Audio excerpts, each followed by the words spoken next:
Hello everyone, welcome to day 11 of advance excel series. एक्सेलमध्ये काम करत आहे तर ऑटोमेशन आलंच पाहिजे. त्यासाठी आपण आज मॅक्रो ऑप्शन एक्सेलमधलं बघणार आहोत. हा आपल्याकडे डेटा आहे जो मिसमॅच आहे या ठिकाणी. याला प्रॉपरली क्लिअर करण्यासाठी आपल्याला फॉर्मॅटिंग द्यावं लागेल. तर प्रत्येक वेळेस तुम्हाला फॉर्मॅटिंग द्यायची गरज नाही. त्यासाठी आपल्याला जायचं आहे मॅक्रोमध्ये जा. मॅक्रोला एक नाव द्या, त्याला एक शॉर्टकट की तुम्ही देऊ शकता. देन ओकेला क्लिक करा. देन याला आपण कंट्रोल-A फॉर ऑल सिलेक्शन करू. देन Alt-H-O-I केलं आहे आपण. देन Alt-H-O-A करू.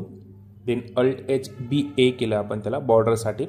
देन आपण हेडिंग सिलेक्ट केलेत, त्याला आपण कंट्रोल-B बोल्ड अँड कंट्रोल+I इटॅलिक केले. देन आपण त्याचा बॅकग्राऊंड कलर चेंज केला.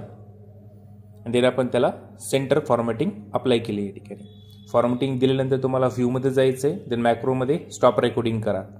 तुम्ही जे काम केलेलं आहे हे तुमचं काम रेकॉर्ड झालं आहे. तसं तुम्ही याचं बटन पण क्रिएट करू शकता. डेव्हलपरमध्ये जायचं, देन इन्सर्ट बटनला क्लिक करा. देन मॅक्रो सिलेक्ट करा अँड देन ओकेला क्लिक करा. आता तुम्हाला दुसऱ्या डेटाला फॉर्मॅटिंग द्यायची असेल, तुम्हाला परत फॉर्मॅटिंग क्रिएट करण्याची गरज नाही. जस्ट बटनला क्लिक करा. Thank you for watching. Like and subscribe for more videos.